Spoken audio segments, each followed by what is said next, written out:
आज के वीडियो में हम यहाँ पे CDSL के स्टॉक को डिस्कस करने वाले हैं। इसका चार्ट, फंडामेंटल्स और इसका जो फ्यूचर जो है इसकी ग्रोथ, सारे पॉइंट्स को हम यहाँ पे कवर करने वाले हैं। स्टॉक आपने परचेज किया हुआ तो इसमें क्या करना और नहीं किया तो कैसे हमें इसमें ट्रेड करना है। तो अगर मैं यहाँ पे बात करता हूँ इसके, तो देखो बिजनेस की बात करेंगे। अगर इससे पहले अगर आप चार्ट यहाँ पे देख रहे हो तो क्लियरली यहाँ पे ये चार्ट यहाँ पे हाई लगाया था इसने, ऑल टाइम हाई। तो ऑल टाइम हाई इस चार्ट का यहाँ पे आप देख सकते हो कितना था, लगभग 2000 के आसपास था इसका all time high. All time high से ये मेरा स्टॉक कितना डाउन आ जाता है, ये ऑलमोस्ट 46 या 47% डाउन आता है। और करंट प्राइस पे अगर मैं बात करता हूं तो अभी भी ये स्टॉक मेरा 21% यहाँ पे डाउन है। अगर ये स्टॉक वापस अगर ऑल टाइम हाई पे जाता है तो हमें कितना परसेंटेज का गेन मिलेगा, हमें ऑलमोस्ट 27% का गेन मिल जाएगा। ठीक है, ओके। अब ये 27% गेन हमें इसमें लेना या नहीं लेना है, क्या करना है वो हम बाद में देखेंगे। पहले इसका बिजनेस और फंडामेंटल्स हम यहाँ पे देख लेते हैं। तो बिजनेस की अगर बात करता हूं तो CDSL की आप वेबसाइट पे आके देख सकते हो। CDSL क्या काम करता है, इसका बिजनेस इतना सा है कि जब भी हम यहाँ पे अपने जीरोधा, एंजल वन या 5 पैसा और भी जो भी हमारे पास डीमेट अकाउंट्स हैं उनमें हम अपने स्टॉक को जब हम प्रॉफिट बुक करते हैं या फिर प्रॉफिट या लॉस जब भी हम अपने स्टॉक को सेल करते हैं तो कुछ जो चार्जेस, जो यहाँ पे जो भी हमारा डिस्काउंट ब्रोकर है वो हमसे एक चार्ज लेता है पर्टिकुलर, उस चार्ज पे ये जो CDSL है ये चार्ज लेता है। तो ये इनडायरेक्ट रूप से हमसे लेता है ना, डायरेक्ट हमसे नहीं लेगा। जो भी इसे डिस्काउंट ब्रोकर लिंक है उससे ये पैसा लेता है और वो डिस्काउंट ब्रोकर हम पे कुछ चार्ज करेगा, पर कंपनी के हिसाब से चार्ज करता वो। ठीक है, तो ये इसका बिजनेस है। तो कहने का मतलब अगर मोटा मोटा ये बोले कि इस CDSL को स्टॉक मार्केट का टोल टैक्स बोला जाता है कि जब भी हम अपना प्रॉफिट बुक करेंगे या लॉस बुक करेंगे, मतलब हमने अपने डीमेट अकाउंट से जब भी स्टॉक को सेल किया तो इसके पास कुछ न कुछ यहां पे इसके पास पैसे जानेंगे। ठीक है, तो इसका बिजनेस आपको समझ में आ गया। जितनी बार हम अपना यहाँ पे स्टॉक बेचेंगे जिस भी कंपनी का, उतना हमारे पास इसका पैसा यहाँ पे देना पड़ेगा। ठीक है, बाकी डिटेल अगर आपको इसमें चाहिए ना तो यहां से आप इसकी वेबसाइट पे देख सकते हो।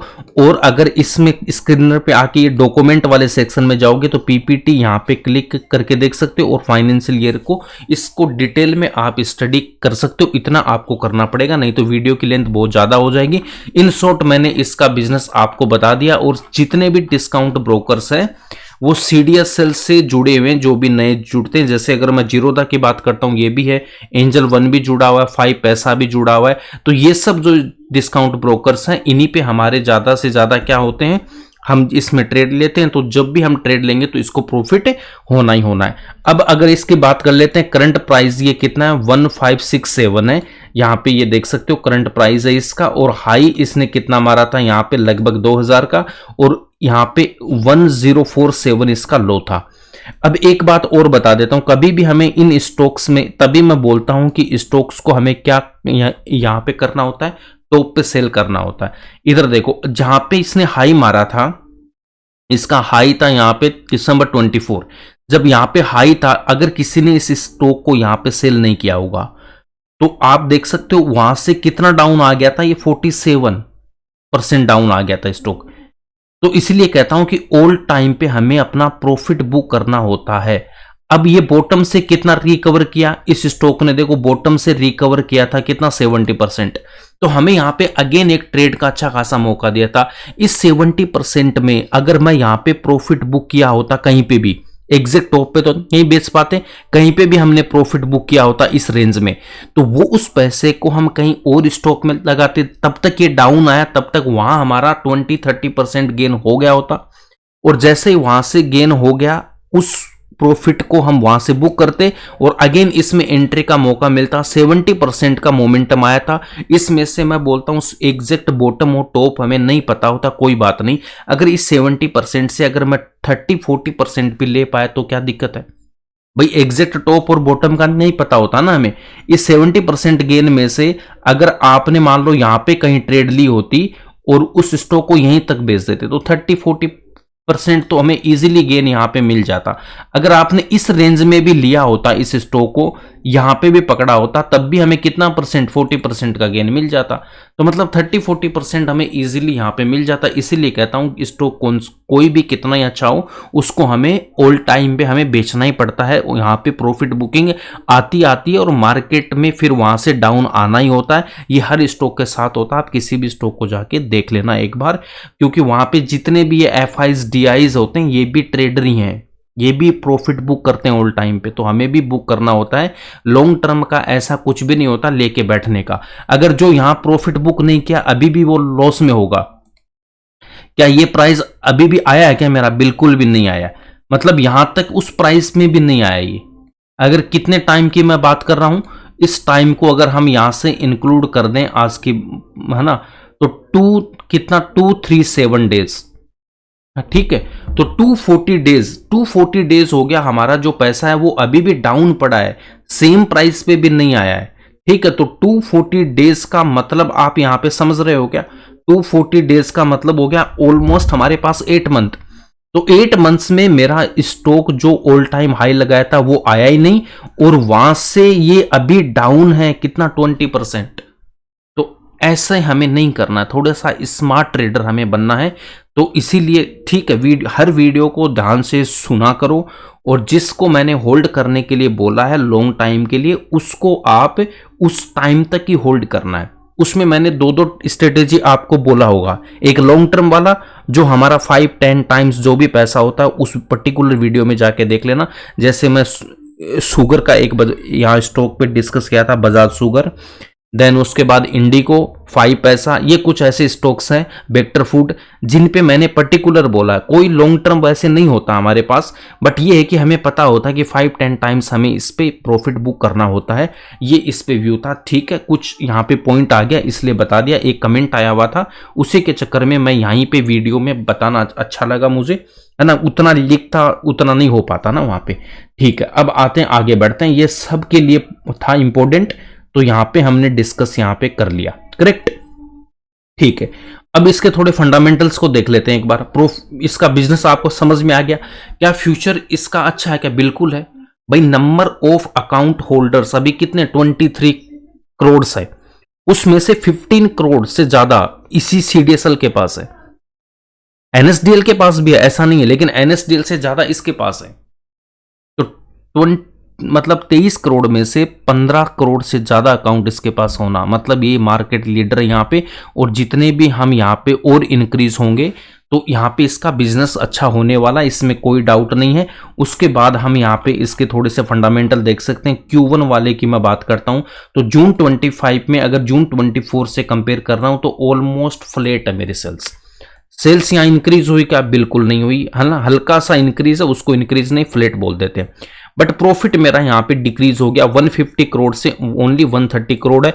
ऐसा क्यों हुआ? यहाँ पे इंप्लॉय कॉस्ट यहाँ पे इंक्रीज हो गई, जो मेरे पास 10.39% था, वो हो गया 15.07%। तो उसकी वजह से हमारे पास यहाँ पे क्या हो गया, प्रॉफिट मेरा थोड़ा सा कम हो गया। बट कोई बात नहीं, ये टेम्परेरी इंपैक्ट है, कोई फर्क नहीं पड़ता इससे।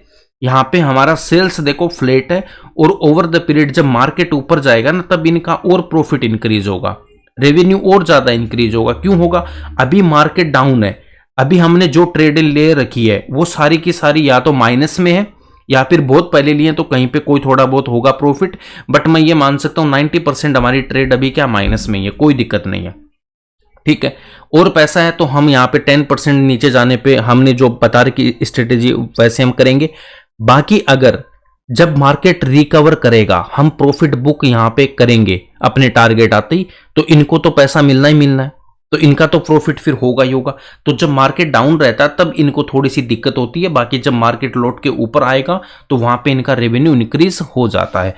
तो इसमें कोई दिक्कत नहीं है, यहाँ पे इनके रेवेन्यू प्रॉफिट सब इंक्रीज हो जाएंगे। यहाँ पे मार्केट डाउन था इसलिए थोड़ा सा इंपैक्ट यहाँ पे देखने को मिल रहा है, और एम्प्लॉय कॉस्ट भी यहाँ पे इंक्रीज हो गई, उसकी वजह से भी थोड़ा सा यहाँ पे प्रॉफिट यहाँ पे डाउन है, ठीक है। तो क्वार्टरली रिजल्ट अगर मैं देखता हूं तो वो मेरा खराब आया, 175 करोड़ के इन्वेस्ट में 151 करोड़ है। तो इसका मतलब ये है कि यहाँ पे जो क्वार्टरली रिजल्ट है वो मेरा ठीक नहीं है। बट ये हमारे लिए अपॉर्चुनिटी होती है, स्ट्रॉन्ग कंपनी, अच्छी कंपनी में ये हमें एक ट्रेड लेने का मौका देती है। बाकी आप यहाँ पे सेल्स देख सकते हो 89 करोड़ से इंक्रीज होते होते कहाँ तक आ गए ये 1082 करोड़ के आसपास। और लास्ट अगर मैं ये 4 क्वार्टर की बात करता हूं, इन 4 क्वार्टर्स की, तो यहाँ पे जो मेरे पास सेल्स है वो लास्ट ईयर की सेल्स से ज्यादा है। तो इसका मतलब मेरी पर ईयर सेल्स यहाँ इंक्रीज हो रही है, तो कंपनी में कोई दिक्कत नहीं है, सेल्स मेरी हाईएस्ट एवर है। एंड प्रॉफिट अगर मैं देखता हूं तो वो हाईएस्ट एवर नहीं है, वो 695 के कंपैरिजन में यहाँ पे 671 है। तो ऑलमोस्ट मैं बोल सकता हूं इसके आसपास ये ज्यादा डिफरेंस यहाँ पे है नहीं।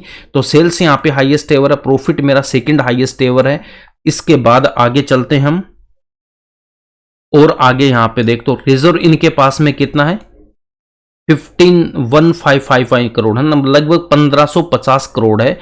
और यहाँ पे इनके बोरोइंग ना के बराबर है, ऑलमोस्ट ये डेट फ्री कंपनी है, 3 करोड़ यहाँ पे कोई मायना नहीं रखता है।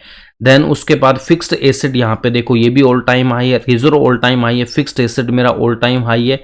देन अगर मैं इसके शेयर होल्डिंग पैटर्न की बात करता हूं तो प्रमोटर्स यहाँ 15% है। देन एफआईज की बात करेंगे तो 12.9% है। डीआईज यहाँ पे कितना है 14.2% और पब्लिक है 57.8% है। ठीक है, तो पब्लिक में ये है। तो यहाँ पे एनएससी ने यहाँ पे पोजीशन अपनी बनाई है 1.1%। अगर ये यहाँ से हटा देता हूं तो ऑलमोस्ट मैं बोलता हूँ 56% अगर मेरे पास में यहाँ पे है ना। तो अगर 56% यहाँ पे पब्लिक है, इसमें भी बहुत सारे देखो 1% से ज्यादा होता है उसको शो करना होता है। तो किसी ने मान लो 0.5, 0.7, 0.9 भी ले रखा है तो वो यहाँ शो नहीं होगा। तो यहाँ पे टोटल ये पब्लिक नहीं है इतनी, इसमें बहुत सारे स्मार्ट इन्वेस्टर भी यहाँ पे बैठे हुए हैं। बट फिर भी अगर हम यहाँ पे मान के चल रहे हैं तो ये कंपनी का बिजनेस शानदार है, शेयर होल्डिंग पैटर्न भी स्ट्रॉन्ग है, यहाँ पे ऐसा कुछ भी नहीं है कि कम है। तो यहाँ पे देखो एफआईज ने यहाँ पे फिर से अपना स्टेक इंक्रीज किया, क्योंकि इनको यहाँ पे अपॉर्चुनिटी दिखी है ना। तो ये सब भी क्या होते हैं, ट्रेडर ही होते हैं। जब स्टॉक ऊपर था तो प्रॉफिट बुक किया, नीचे आया तो पोजीशन इन्होंने बना ली, अगेन यहाँ मौका मिला तो इन्होंने फिर से अपना यहाँ पे स्टेक यहाँ पे बढ़ा दिया है। Correct, okay. तो यहाँ पे देख सकते हो कंपनी की फंडामेंटल शानदार है और बिजनेस भी यहाँ पे अच्छा है, उसमें भी कोई दिक्कत नहीं। शेयर होल्डिंग पैटर्न आप बोल सकते हो कि उतना स्ट्रॉन्ग नहीं है, बट है यहाँ पे, ये हिडन में है, ऐसा कुछ नहीं है। अगर नहीं भी है तो इसका बिजनेस देखो कितना शानदार है, हमें उससे फर्क नहीं पड़ता कि प्रमोटर यहाँ पे 15% है, कोई दिक्कत नहीं है, कोई दिक्कत नहीं। यहाँ पे 20 था, हो सकता है इन्होंने ऊपर प्रॉफिट बुक किया होगा।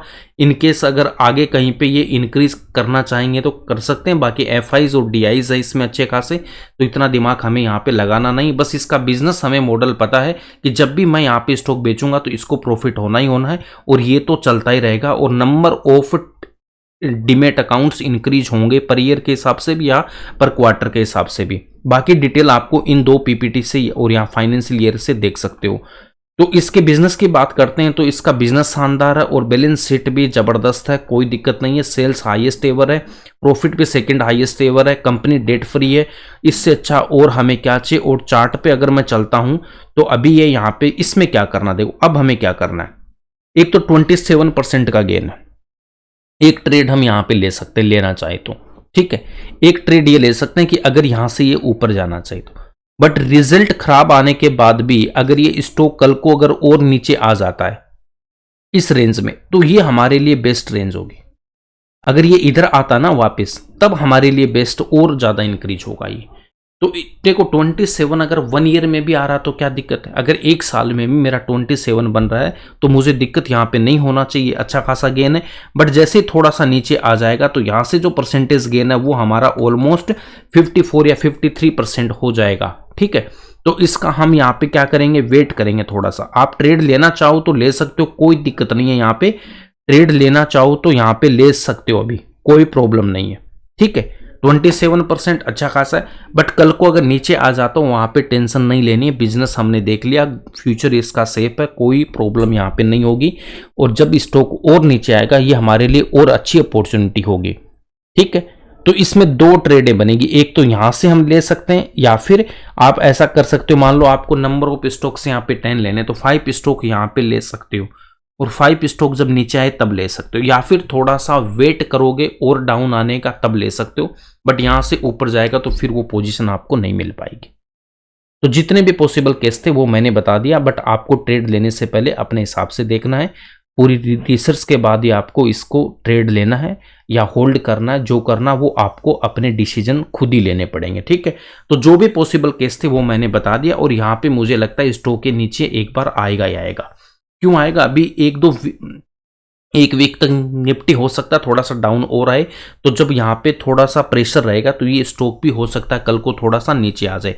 अगर यहाँ से ऊपर घूम गया तो भी कोई दिक्कत नहीं है, कोई प्रॉब्लम नहीं है। अगर जा रहा है तो जाने दो, अगर ज़्यादा रिस्क नहीं लेना चाहते हो, यहाँ से ऊपर जा रहा जाने दो, और बहुत स्टॉक हमारे पास। ऐसा तो है नहीं कि इसी स्टॉक में पैसा बनाना है ना, तो ऐसा हमें नहीं करना। हमें अपना एक जोन देखना है, उस जोन में अगर मिलेगा तो मैं ट्रेड लूंगा, अदरवाइज मैं ट्रेड नहीं लूंगा। और बहुत स्टॉक्स है जहाँ पे अच्छी अच्छी ट्रेड अवेलेबल है, उनको मैं लूंगा। बाकी आप प्लेलिस्ट में जाके देख लो कहाँ पे कौन कौन सी अभी ट्रेडें अवेलेबल हमारे लिए, ठीक है। तो आप देखो 27 चाहिए तो यहाँ पे ले सकते हो, कोई दिक्कत नहीं है। 1 ईयर के टाइम में थोड़ा सा कोई सेप चाहता है उसको और नीचे आने दो, नीचे आया तो मैं लूंगा, नहीं आया तो कोई दिक्कत नहीं है। और बहुत स्टॉक्स है, ठीक है। तो ये इस पे मेरा व्यू था। मिलते हैं नेक्स्ट वीडियो में एक नए स्टॉक के साथ, बट आप प्ले लिस्ट में जाके एक बार, और बहुत सारे स्टॉक्स हैं उनको भी आपको एक बार देख लेना है। अगर आप इस चैनल पे नए हो तो प्लीज़ सब्सक्राइब जरूर करना है, और वीडियो अच्छा लगा तो लाइक करके अपने दोस्तों के साथ भी शेयर करना है। मिलते हैं नेक्स्ट वीडियो में एक नए स्टॉक के साथ। Thanks for watching this video.